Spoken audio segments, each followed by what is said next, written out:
शांति। आज 27 अगस्त 2023 के अव्यक्त बाप दादा के महावाक्य हैं। रिवाइज तारीख हैं 16 नवंबर 1995। मुरली का सार है, बाप दादा की चाहना डायमंड जुबली वर्ष को लगाओ मुक्त वर्ष के रूप में मनाओ। आज बाप दादा सदा दिल से बाप की याद में रहने वाले अपने स्नेही सहयोगी बच्चों से मिलने आए हैं। जितना बच्चों का स्नेह है उतना बाप का भी स्नेह बच्चों से है। बाप सभी बच्चों को एक जैसा अति स्नेह देते हैं, लेकिन बच्चे अपने अपने शक्ति अनुसार स्नेह को धारण करते हैं। इसलिए बाप को भी कहना पड़ता है नंबरवार याद प्यार। लेकिन बाप सभी बच्चों को नंबर 1 दिल का प्यार अमृत वेले से लेकर देते हैं। इसलिए अमृत वेला विशेष बच्चों के लिए ही रखा हुआ है, क्योंकि अमृत वेला सारी दिन का आदि समय है।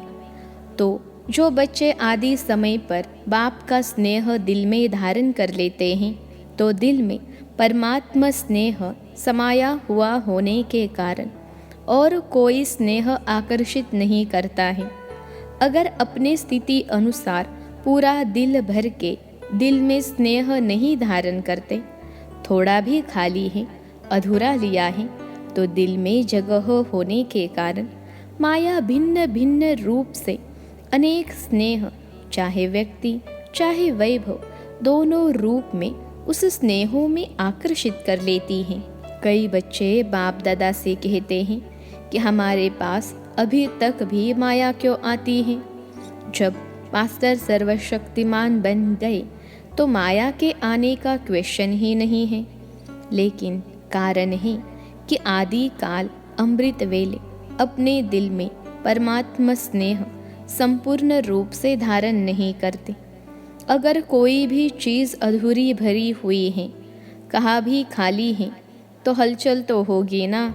बैठते भी हो, उठते भी हो, लक्ष्य भी है और कहते भी हो कि एक बाप दूसरा न कोई, यह दिल से कहते हो या मुख से, तो फिर दिल में और आकर्षण का कारण क्या है? ज़रूर कहाँ और व्यक्ति या वैभव की तरफ स्नेह जाता है, तब वो आकर्षित करती है। दिल में संपूर्ण परमात्मा प्यार पूरा भरा हुआ नहीं होता है।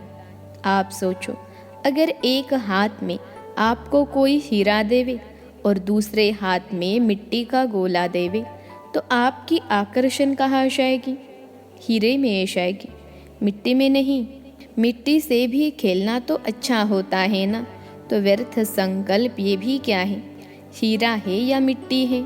तो मिट्टी से खेलते हो ना, आदत पड़ी हुई है इसलिए।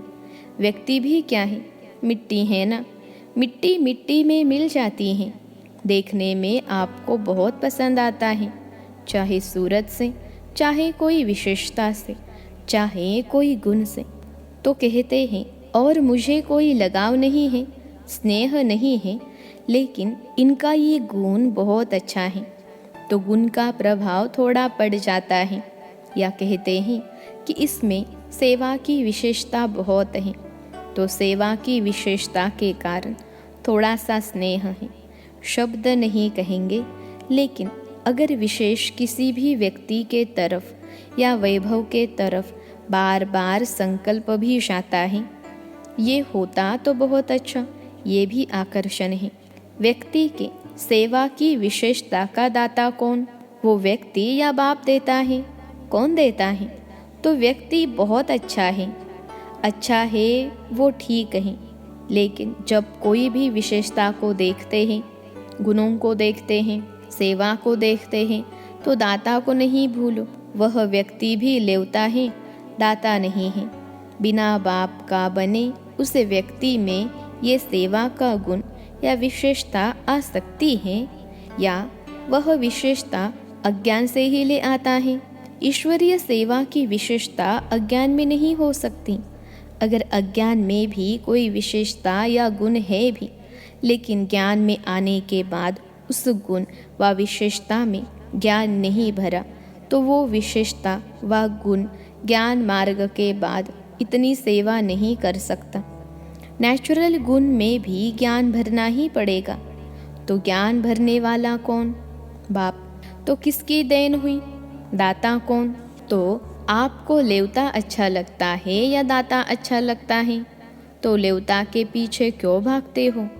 बाप के आगे या दादियों के आगे बहुत मीठा मीठा बोलते हैं। कहेंगे दादी मेरा कुछ लगाव नहीं, बिल्कुल नहीं, सिर्फ सेवा के कारण थोड़ा सा है। थोड़ा सा कहकर अपने को छुड़ा लेते हैं। लेकिन ये लगाव चाहे गुण का हो चाहे सेवा का हो, लेकिन लगाव आज नहीं तो कल कहाँ ले जाएगा। कोई को तो लगाव पुरानी दुनिया तक भी ले जाता है, लेकिन मेजॉरिटी पुरानी दुनिया तक नहीं जाते हैं, थोड़े जाते हैं। मेजॉरिटी को लगाव पुरुषार्थ में अलबेलेपन की तरफ ले जाता है। फिर सोचते हैं कि ये तो थोड़ा बहुत होता ही है। फिर बाप को भी समझाने लगते हैं। कहते हैं बाबा आप तो साकार में हो नहीं, ब्रह्मा बाबा भी अव्यक्त हो गया और आप तो हो ही बिंदी ज्योति। अभी हम तो साकार में हैं, इतना मोटा ताजा शरीर है और शरीर से सब करना है, चलना है। तो हम हैं साकार और आप आकार और निराकार हो। अभी साकार में कोई तो चाहिए ना। अच्छा बहुत नहीं, एक तो चाहिए ना। एक भी नहीं चाहिए। देखना बाप दादा तो कहते हैं एक चाहिए, नहीं चाहिए, एक बाबा चाहिए। बाप तो है ही, लेकिन कई बार मन में कई बातें आ जाती हैं और मन भारी हो जाता है। जब तक मन को हल्का नहीं करते हैं तो योग भी नहीं लगता। फिर क्या करें? बाप का भी क्वेश्चन है कि ऐसे टाइम पर क्या करें? मन भारी है और योग लगता नहीं है तो क्या करें? उल्टी नहीं करे, अंदर ही मचलता रहे। डॉक्टर लोग क्या कहते हैं? अगर पेट भारी हो जाए तो उल्टी करके निकालनी चाहिए या अंदर ही रखनी चाहिए? डॉक्टर्स क्या कहते हैं? उल्टी करनी चाहिए ना। तो डॉक्टर भी कहते हैं उल्टी करनी चाहिए। अच्छा, ये तो हुआ तन का डॉक्टर और आप सभी मन के डॉक्टर हो। तो तन वाले ने अपना जवाब दिया। अभी मन के डॉक्टर बताओ। अगर मन में कोई उलझन हो तो कहाँ उल्टी करे? बाबा के सामने उल्टी करेंगे? बाबा के कमरे में जाकर करें। कमरे में उल्टियाँ करके आवे? सोचो, बाप के आगे उल्टी करेंगे? नहीं तो कहाँ करें? कोई स्थान तो बताओ ना। बाप दादा तो बच्चों का तरफ लेता है कि उस समय तो कोई चाहिए ज़रूर बाबा को सुनाए। अगर बाप सुनता ही नहीं तो क्या करें? कई बच्चों की कंप्लेन है ना कि हमने तो बाबा को सुनाया, बाबा ने सुना ही नहीं, जवाब ही नहीं दिया। फिर क्या करें? वास्तव में अगर दिल में परमात्मा प्यार, परमात्मा शक्तियाँ, परमात्मा ज्ञान फुल हैं, ज़रा भी खाली नहीं है, तो कभी भी किसी भी तरफ लगाव या स्नेह जा नहीं सकता।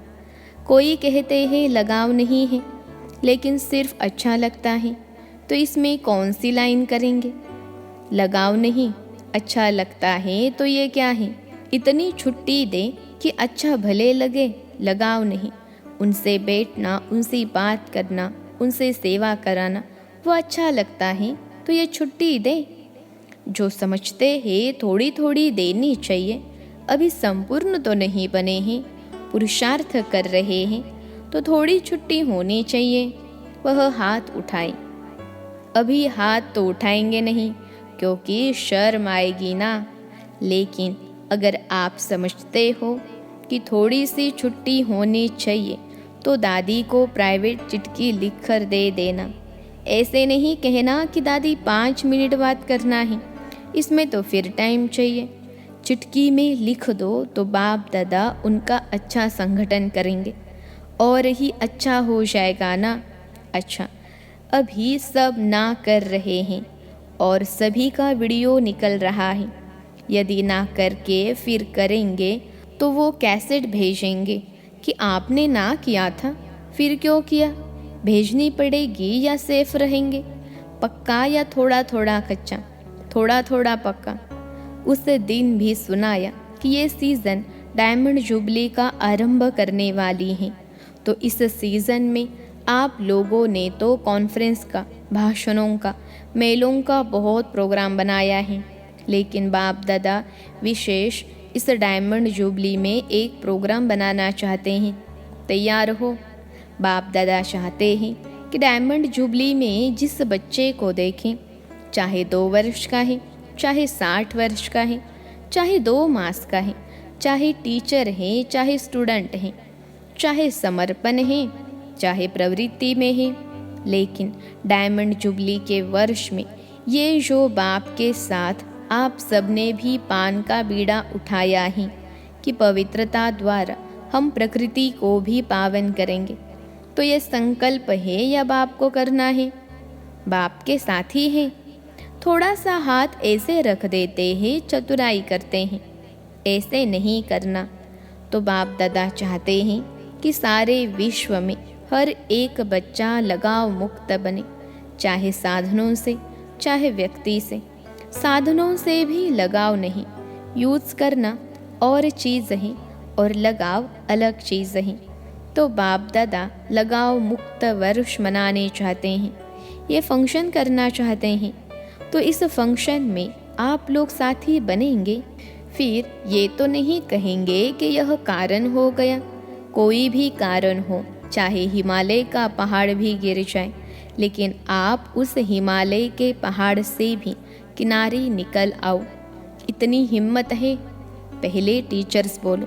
स्टूडेंट खुश होते हैं कि हमारी टीचर्स को बाप दादा कहते हैं, और टीचर्स तो सहयोग के लिए सदा साथी ही है ना, क्योंकि आगे चलकर आजकल की दुनिया में ये सभी जो भी अपने को धर्म आत्मा, महान आत्मा कहलाते हैं, उनकी भी पवित्रता के फाउंडेशन हिलेंगे।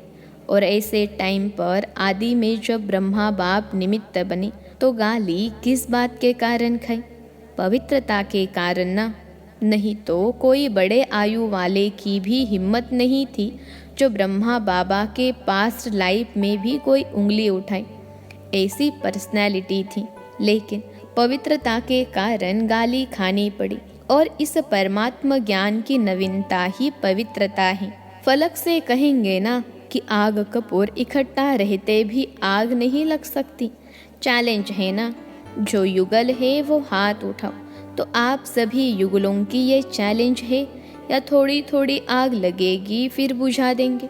वर्ल्ड को चैलेंज है ना, सारे विश्व को आप लोग भाषणों में कहते हो कि पवित्रता के बिना योगी तू आत्मा, ज्ञानी तू आत्मा बन ही नहीं सकते हो। ये आप सबकी चैलेंज है ना। जो युगल समझते हैं कि मेरी ये चैलेंज है, वो हाथ उठाओ। अच्छा है, एक ही ग्रुप में साथी तो बहुत हैं, तो डायमंड जुबली में क्या करेंगे? लगाव मुक्त, क्रोध मुक्त का किया ना। थोड़ा थोड़ा क्रोध तो बाप दादा ने भी कईयों में देखा, लेकिन इस बारी थोड़ा का छोड़ दिया। फिर भी चाहे देश चाहे विदेश में जिन्होंने अटेंशन रखा और संपूर्ण रूप से क्रोध मुक्त जीवन का प्रैक्टिकल में अनुभव किया, करके दिखाया, उन सबको बाप दादा पदम गुना से भी ज़्यादा मुबारक देते हैं।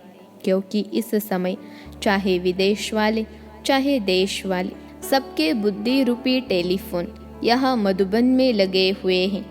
अभी सबका कनेक्शन मधुबन में है, तो सभी ने यह अनुभव तो किया ही होगा कि जिन्होंने अच्छी तरह से दृढ़ संकल्प किया, उन्होंने बाप दादा की तरफ से विशेष एक्स्ट्रा मदद भी मिली है। तो ऐसे नहीं समझना कि 1 साल तो क्रोध को खत्म किया, अभी तो फ्री है। नहीं, अगर संपूर्ण लगाव मुक्त अनुभव करेंगे तो क्रोध मुक्त ऑटोमेटिक हो जाएंगे। क्यों? क्रोध भी क्यों होता है? जिस बात को, जिस चीज़ को आप चाहते हो और वो पूर्ण नहीं होता है या प्राप्त नहीं होता है, तो क्रोध आता है ना। क्रोध का कारण आपके जो संकल्प हैं वो चाहे उल्टे हो चाहे सुलटे हो, लेकिन पूर्ण नहीं होंगे तो क्रोध आएगा। मानो आप चाहते हो कि कॉन्फ्रेंस होती है, फंक्शन होते हैं, तो उसमें हमारा भी पार्ट होना चाहिए। आखिर भी हम लोगों को कब चांस मिलेगा? आपकी इच्छा है और आप इशारा भी करते हैं, लेकिन आपको चांस नहीं मिलता है, तो उस समय चिड़चिड़ापन आता है कि नहीं आता है? चलो, महाक्रोध भी नहीं करो, लेकिन जिसने ना की उनके प्रति व्यर्थ संकल्प भी चलेंगे ना, तो वह पवित्रता तो नहीं हुई। ऑफर करना, विचार देना, इसके लिए छुट्टी है, लेकिन विचार के पीछे उस विचार को इच्छा के रूप में बदली नहीं करो। जब संकल्प इच्छा के रूप में बदलता है, तब चिड़चिड़ापन भी आता है, मुख से भी क्रोध होता है, वह हाथ पांव भी चलता है। हाथ पांव चलाना वह हुआ महाक्रोध। लेकिन निस्वार्थ होकर विचार दो, स्वार्थ रखकर नहीं कि मैंने कहा तो होना ही चाहिए, ये नहीं सोचो।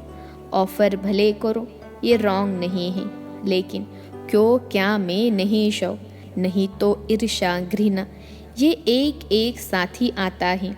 इसलिए अगर पवित्रता का नियम पक्का किया, लगाव मुक्त हो गए, तो यह भी लगाव नहीं रखेंगे कि होना ही चाहिए, होना ही चाहिए। नहीं, ऑफर किया ठीक, आपकी निस्वार्थ ऑफर जल्दी पहुंचेंगी। स्वार्थ या ईर्ष्या के वश ऑफर और क्रोध पैदा करेगी, तो टीचर्स क्या करेंगी? 100% लगाव मुक्त, बोलो हाँ या ना। फॉरेनर्स बोलो हाँ जी। ऐसे ही डायमंड जुबली नहीं मनानी है। डायमंड जुबली में कुछ नवीनता दिखानी है, जो गवर्नमेंट की आँख खुले कि ये क्या है। किसी कार्य में वो ना कर नहीं सके और ही ऑफर करें। जैसे यहाँ जब महामंडलेश्वर आए थे, तो उन्होंने क्या ऑफर की कि हमारे आश्रम ब्रह्मा कुमार और ब्रह्मा कुमारियाँ चलाएं। ऐसे मांगनी की थी ना, तो सभी डिपार्टमेंट ऑफर करें कि हमारे डिपार्टमेंट में आप लोग ही कर सकते हैं। ऐसा प्रैक्टिकल स्वरूप करना, ये है डायमंड जुबली। लेकिन पहला वादा याद है, क्या बनना है? लगाव मुक्त, तभी ये सभी हो सकता है। अभी भी बच्चों को मारते रहेंगे तो बच्चा कैसे अच्छा होगा, और आपस में कमज़ोर होते रहेंगे तो महात्मा कैसे चरणों में आएंगे। जितना जितना पवित्रता के पिलर को पक्का करेंगे, उतना उतना ये पवित्रता का पिलर लाइट हाउस का काम करेगा। अच्छा, चारों ओर के दिल में समाये हुए बाप दादा के सिखिलते श्रेष्ठ आत्माओं को सदा बाप के हर एक फरमान मानने से स्वयं का और औरों का भी अरमान समर्पित कराने वाले, सदा पवित्रता के पिलर को मजबूत बनाने वाले और पवित्रता की लाइट हाउस बन फैलाने वाले विशेष आत्माओं को, सदा स्वयं को लगाव मुक्त बनाने वाले, बाप के समीप आने वाले, रहने वाले सभी बच्चों को बाप दादा का याद प्यार और नमस्ते। हम रूहानी बच्चों की सिखिलते रूहानी माता पिता बाप दादा को याद प्यार, गुड मॉर्निंग और नमस्ते बाबा नमस्ते। विदेश में रहने वाले चारों ओर के बच्चों को बाप दादा का विशेष याद प्यार, क्योंकि वो याद प्यार के पत्र सदा ही भेजते रहते हैं। जिन्होंने पत्र भेजा है उन्हों को भी विशेष याद, और जिन्होंने दिल से याद प्यार भेजा है उन्हों को भी विशेष याद प्यार। आज का वरदान है, निश्चय बुद्धि बन हलचल में भी अचल रहने वाले विजयी रत्न भव। निश्चय बुद्धि बन हलचल में भी अचल रहने वाले विजयी रत्न भव। विश्लेषण है, निश्चय और विजय यह एक दो के पक्के साथी हैं। जहाँ निश्चय है वहाँ विजय ज़रूर है ही, क्योंकि निश्चय है कि बाप सर्वशक्तिमान है और मैं मास्टर सर्वशक्तिमान हूँ, तो विजय कहाँ जाएंगे। ऐसे निश्चय बुद्धि की कभी हार हो नहीं सकती। निश्चय का फाउंडेशन पक्का है तो कोई तूफान हिला नहीं सकता। हलचल में भी अचल रहना, इसको कहा जाता है निश्चय बुद्धि विजयी रत्न। लेकिन सिर्फ बाप में निश्चय नहीं, स्वयं में और ड्रामा में भी निश्चय हो। आज का स्लोगन है। उड़ता पंछी वह है जो देह के सब रिश्तों से मुक्त रहे, फरिश्ता बनने का पुरुषार्थ करता है। उड़ता पंछी वह है जो देह के सब रिश्तों से मुक्त रहे, फरिश्ता बनने का पुरुषार्थ करता है। अच्छा, ओम शांति।